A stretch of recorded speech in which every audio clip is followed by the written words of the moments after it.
Hi, my name is Adrian Reed and I'm here at the BA Conference Europe 2019 in London, and I'm really pleased that I've managed to collar some of Filip Hendrickx's time. Very busy, been dashing about the conference. I know.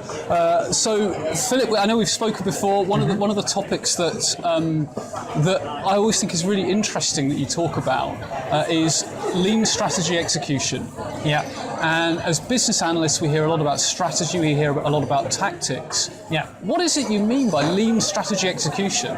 Yeah, well, actually, for a lot of BAs, strategy is something they take as input, and then they go and do their projects. I think that numbers show that a lot of companies struggle with turning strategy into reality, and given the fact that strategy is turned into operational reality in projects where BAs are heavily involved, we have a very important role or potential to play to make strategy come through and to remove those struggles. Yeah. And so strategy execution is about knowing and clarifying the strategy. Where does the company want to go? Making sure it's not fluffy like improve the customer experience, but make it tangible. Or create shareholder value. Yeah, something more tangible that really directs you as an organization.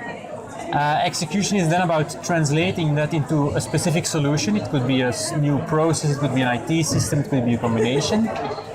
But in doing so, making sure that you're not jumping into the very first solution that comes to mind. You try to have some alternatives so that you can compare which is most risky, which is fastest, which is potentially with the most benefits or the least cost. Yeah. And in comparing that, in execution, you can make the best choice. And you can really understand why stakeholders believe in a certain solution. Yeah, and that's really interesting. So, I mean, a whole number of things are buzzing around in my head as you say that, Filip. And one of them is, perhaps traditionally, in the past, there's been a view that, like, strategy isn't something for BAs, that it's outside. And maybe there's even a view that we don't even need to know about it. Now, you and I would probably disagree with that. But how involved do you think BAs should be with the understanding and maybe even the definition of strategy? Is that something that the business analysis extends into? Yes, definitely. I think definitely.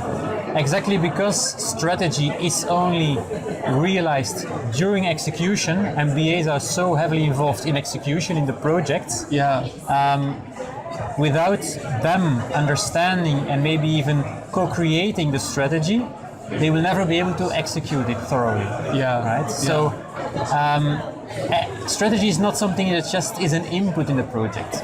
Often when we have strategy as input in project initiation, it's not clear enough. It's not checked with the reality on the ground floor of the organization. Yeah. And BAs are very well placed to do that cross-check. One thing I remember from a presentation you gave, I think it was from a Harvard Business Review article, if I remember correctly, was the strategic sniff test. Yes. Can you tell us about that? Absolutely. It's a very simple test that you can apply quickly at work to start a conversation about whether or not your strategy is clear enough. For example, if your strategy would be improve the customer experience. The strategy sniff test says, if you negate a strategy, does it sound stupid? So the negation would be, we will make the customer experience worse.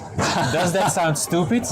Probably yes. Yes, yeah. It doesn't mean that a strategy of improving the customer experience is a wrong strategy. It just means that it's not guiding you enough. It's not enough of a choice to help you perform execution well. And it's not unique, it's something that that like lots of organizations would be aspiring to that. So it's not going to be a differentiator. Yeah. So that's really interesting. So if you're thinking about perhaps business analysts who are working in a traditional in inverted commas project environment, and maybe they want to get more exposure to strategy, and maybe their organizations don't yet know the value they can that they can help with in that area. What's the one tip you would give that aspiring BA? Yeah. What I really like is using a benefit map. Yeah. It's a very visual tool, and you can use it at any time. You can use it in a workshop with your management stakeholders, but if they're not yet ready for it, you can just use the input they give you, put it on a benefit map, link the strategy and the goals with the solution they propose, and then you can go and check with them, did I understand well what you are trying to achieve here? Yes. And that's a very good way to get a conversation going with a visual map that you can use as a guidance. Yeah. And immediately questions will pop up that the stakeholder does not really have an answer for. And that's fine. You want to get that thought process going.